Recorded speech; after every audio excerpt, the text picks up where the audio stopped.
नमस्कार, स्वागत है आप सभी का आईबी स्टार न्यूज में और मैं हूं आपके साथ सुबह चौधरी। वक्त तो चला अपने उत्तर प्रदेश का, जहां सबसे पहले बात करेंगे उत्तर प्रदेश में हो रही नवरात्रों की धूम की। इस कड़ी में मुजफ्फरनगर में जेल के अंदर कैदियों ने नवरात्रि का व्रत रखा है। तो देश भर में नवरात्रि की धूम देखने को मिल रही है। इस मौके पर मुजफ्फरनगर जिला जेल में सांप्रदायिक सौहार्द की मिसाल देखने को मिली। दरअसल जेल में 1086 कैदियों ने नवरात्रि के व्रत रखे हैं, जिनमें से 223 बंदी मुस्लिम भी हैं।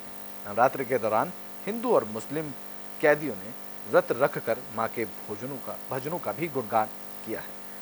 बता दें कि कैदियों के व्रत रखने को लेकर जिला प्रशासन ने भी उनके लिए पुख्ता इंतजाम किए। खाने पीने के लिए उचित व्यवस्था की गई। इसके अलावा नवरात्र के पहले दिन ही जेल प्रशासन ने भजन संध्या का भी आयोजन किया था, जिसमें यूपी सरकार के मंत्री कपिल देव अग्रवाल ने भी शिरकत की थी।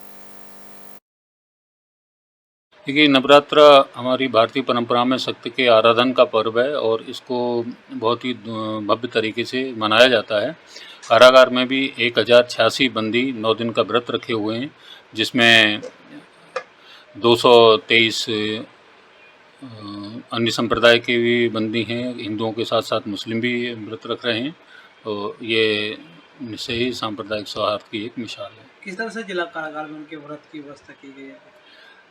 जेल मैनुअल में व्रत के दौरान एक डाइट की अलग से व्यवस्था है, जिसमें दूध, फल और मिठाई की व्यवस्था की गई। तो वही मानकों के अनुसार पूरा उनको डाइट दी जा रही है। सर, इस तरह का मैसेज जा रहा है कि अपने आप में तो बढ़िया। तो बुलेटिन में बात कर लेते हैं सिद्धार्थनगर की, जहां वोटर चेतना अभियान को लेकर कार्यशाला का आयोजन किया गया।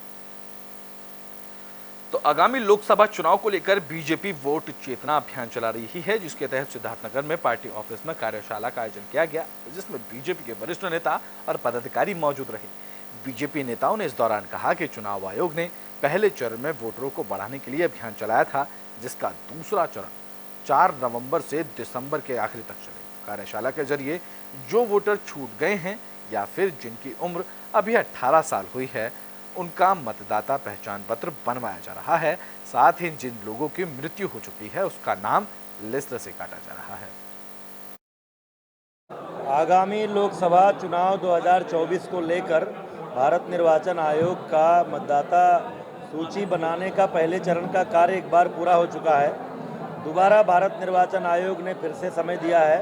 4 नवंबर से लेकर के लगभग पूरे दिसंबर महीने तक ये अभियान चलेगा भारत निर्वाचन आयोग का, जिसमें हम कोई नाम जो जिनकी उम्र 1 जनवरी 2024 को 18 साल पूरी हो रही है, वो नाम जुड़वा सकते हैं, या जो अब वहाँ नहीं रहते या जिनकी मृत्यु हो गई वो नाम कटवा। में बात कर लेते हैं उन्नाव की। बता दें कि उन्नाव में लखनऊ कमिश्नर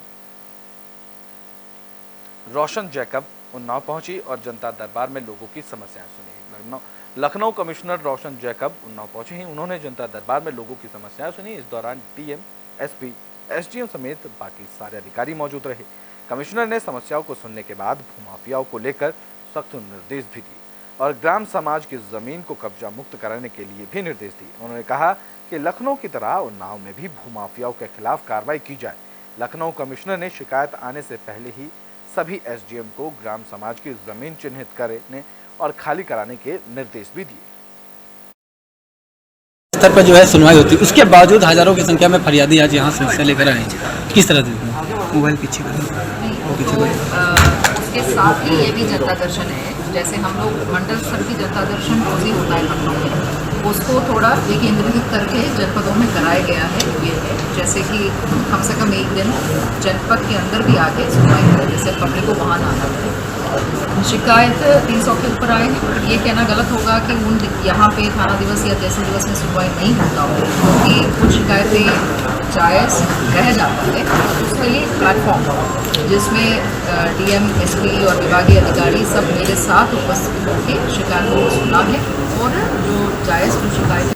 तो बुलेटिन में बात कर लेते हैं अलीगढ़ की, जहां एएमयू में फूड पॉइजनिंग का मामला सामने आया है। तो अलीगढ़ मुस्लिम यूनिवर्सिटी में सर सैयद डे पर जश्न का आयोजन किया गया था, लेकिन जश्न में खाने के बाद 100 से भी ज्यादा छात्राओं की तबीयत इस दौरान बिगड़ गई। छात्राएं उल्टी और दस्त की शिकायतें करने रखी थीं, जिसके बाद एएमयू प्रशासन ने उन्हें जवाहरलाल नेहरू मेडिकल में भर्ती कराया, जहां सभी छात्राओं का इलाज किया जा रहा है। बस खाना खाया था सर सैयदे का, उसी की फूड पॉइजनिंग हुई है। ये मेरी कितनी छात्राएं होंगी जो फूड पॉइजनिंग? ये तो नहीं पता, लगभग फिर भी अभी समथिंग कितनी है आपके पास में या 50-60 होंगे, अराउंड 50-60। 56 अभी यहाँ मौजूद है। कहाँ पर ट्रीटमेंट चल रहा है? यहीं JNMC में। JNMC में चल रहा है। तो कुछ कहना चाहेंगे जिस तरीके की लापरवाही रही है रही? तुम्हें बोलना है कुछ बोलो। नहीं खराब हुई थी। वो हम लोग के यहाँ कल फंक्शन था, हॉल फंक्शन, तो उसी में हम लोगों ने खाना खाया था, उसके बाद से बस फूड पॉइजनिंग है। कितनी छात्राएं होंगी तकरीबन इसमें? I am not sure. कितने आपके साथ में तकरीबन? ये तो अंदाजा कितने लोग हैं? काफ़ी लोग हैं, लेकिन आई एम नॉट श्योर क्योंकि सब लोग रात में अपने अपने रूम पर थे, तो आई एम नॉट श्योर कि कितने लोग हैं, लेकिन हैं काफ़ी सारे। रात को सबसे जगह डिनर खाया? जी जी। आप कहते हुए थे आपको? अब तो बेहतर है। सुबह में हम लोगों ने JNMC। तो किस क्लास के हैं आप? मैं PhD फिजिक्स स्टूडेंट हूँ, बेगम अजीज़ुन्निसा हॉल से। क्या नाम है आपका? वानिया। कब आई थी आप यहाँ पर इस टाइम? 1 घंटा पहले।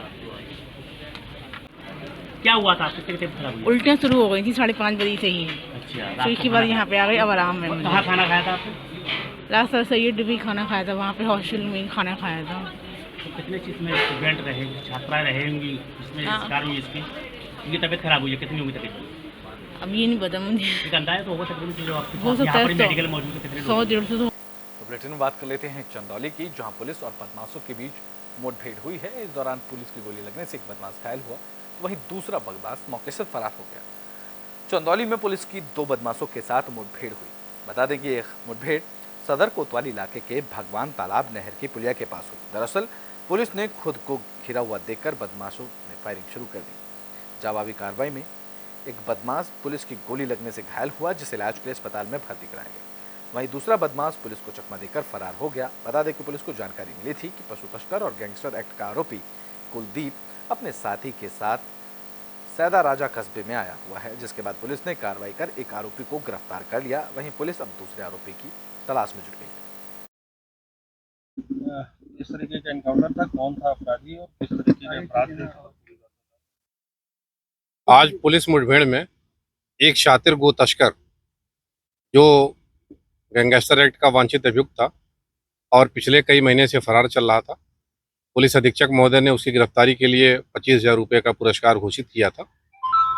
आज इंस्पेक्टर सैयद राजा अपनी टीम के साथ क्षेत्र में गश्त में मामूर थे। इसी बीच मुखबिर ने सूचना दिया कि 2 गो तस्कर जो है वह तस्करी कर जानवरों को पार कराने की फिराक में है। इसी सूचना पर पुलिस उनके पास पहुंचने की कोशिश कर रही थी। तब तक पीछे बैठे व्यक्ति ने बताया कि भागो भागो पुलिस आ रही है, और उन लोगों ने पुलिस पार्टी पर फायर किया। इंस्पेक्टर सैयद राजा ने फिर अपनी टीम के साथ पीछा करते हुए RT सेट से जनपद को अवगत कराया और पीछा करते हुए इंस्पेक्टर चंदौली की टीम, दोनों टीमें संयुक्त टीमें इकट्ठा हो गई। और इस वीडियो में बात सीतापुर की कर लेते हैं, जहां पुलिस को बड़ी सफलता लगी है। पुलिस ने ऑनर किलिंग मामले का खुलासा कर दिया है और इस मामले में आरोपी पिता पुत्र को जेल भी भेज दिया है। तो सीतापुर पुलिस ने युवती की हत्या का खुलासा कर दिया है। मामला ऑनर किलिंग का। पुलिस ने आरोपी पिता पुत्र को हत्या के आरोप में जेल भेज दिया है। बता दें कि यह सारा मामला रामकोट थाना इलाके का है। वहीं प्रेमी को 1 हफ्ते बाद पुलिस ने थाने से छोड़ा है, जहां प्रेमी की मौत को लेकर कई सवाल भी खड़े हो रहे हैं। पुलिस ने वारदात में प्रयुक्त 4 पहिया गाड़ी को भी इस दौरान बरामद कर लिया। पुलिस अधीक्षक महोदय जनपद सीतापुर द्वारा जनपद में अपराध नियंत्रण एवं अपराधों की रोकथाम हेतु अपराधियों के विरुद्ध कठोरतम कार्रवाई तथा वांछित चल रहे अभियुक्तों की शीघ्र गिरफ्तारी हेतु जनपदीय पुलिस को निरंतर निर्देश दिए जाते रहे हैं। इसी क्रम में आज दिनांक 17/10/23 को थाना रामकोट पुलिस द्वारा थाना स्थानीय पर पंजीकृत मुकदमा अपराध संख्या 493/23 धारा 302, 201, 506 में वांछित अभियुक्त छोटकन्ने सना बिस्मिल्ला तथा सिराजुद्दीन सना छोटकन्ने जो कि रामनगर के रहने वाले हैं को गिरफ्तार करने में सफलता प्राप्त की गई है। अभियुक्त गणों की निशानदेही पर घटना में प्रयुक्त बुलेनो कार बरामद कर ली गई है। घटनाक्रम इस प्रकार है कि अभियुक्त छोटकन्ने द्वारा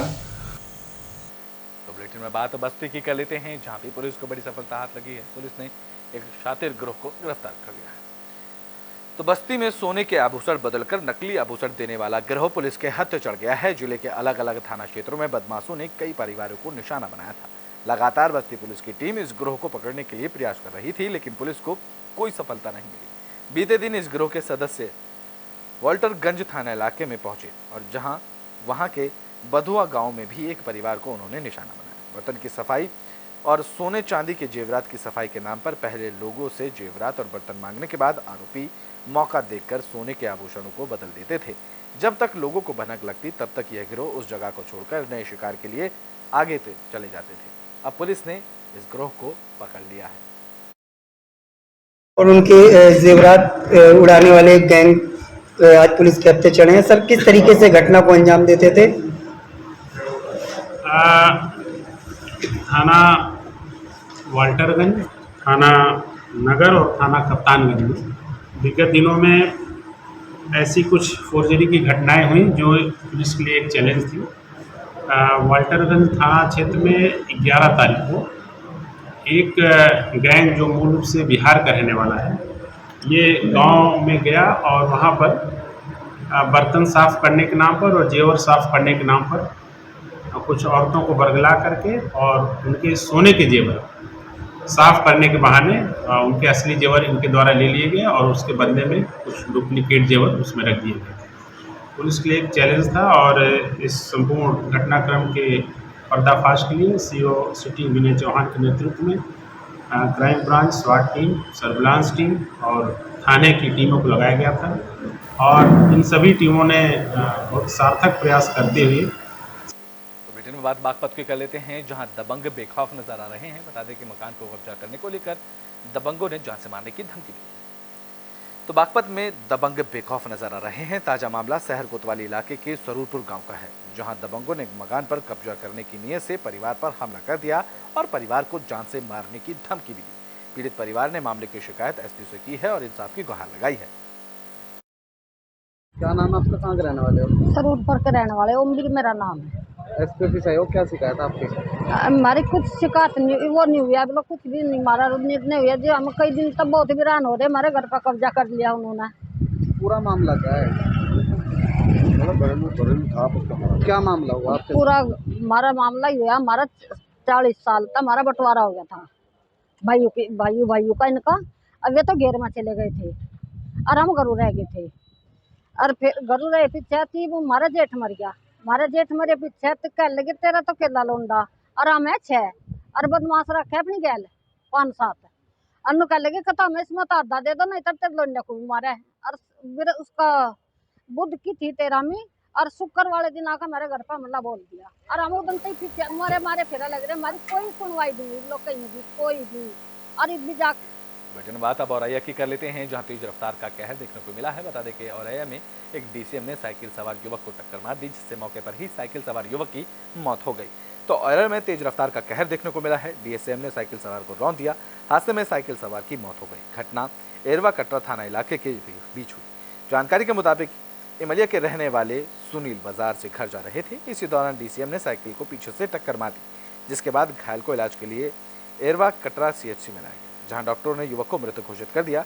वहीं बाइक सवार ने बिधुना कोतवाली इलाके में डीसीएम चालक को बाइक सवार ने पकड़ लिया और पुलिस के हवाले कर दिया। क्या नाम है आपका? देवेंद्र। कहाँ के निवासी हो? हिरमी। थाना एरवा कटा। आज ये जो अभी हादसा हुआ, एक आपकी दुकान के सामने आप ब्लैक गेट पे दुकान किए हुए हैं, कैसे हादसा हुआ जानकारी? साइकिल से आ रहा था बाजार से। कौन आ रहा था? सुनील। सुनील कहाँ के निवासी हैं? इमलिया मेरा नंगला इमलिया के। थाना एरवा कटा। कैसे हादसा हुआ? डीसीएम थी तेज बहुत, उसका टक्कर बहुत वो बना किनारे चल रहा था साइकिल, इसने साइकिल चढ़ा दी थी डीसीएम। ये घटना आपके सामने हुई? मेरे सामने हुई। फिर क्या हुआ?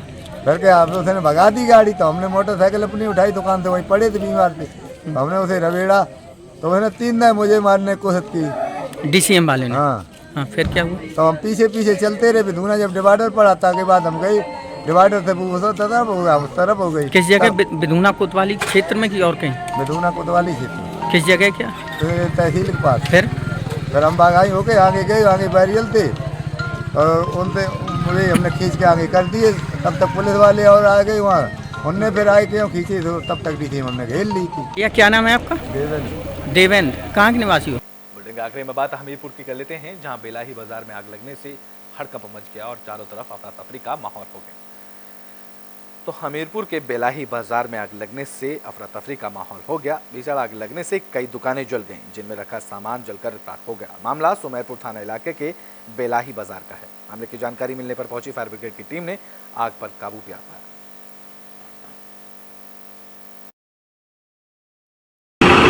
सर क्या नाम है, क्या पद है? क्या नाम है, क्या पद है?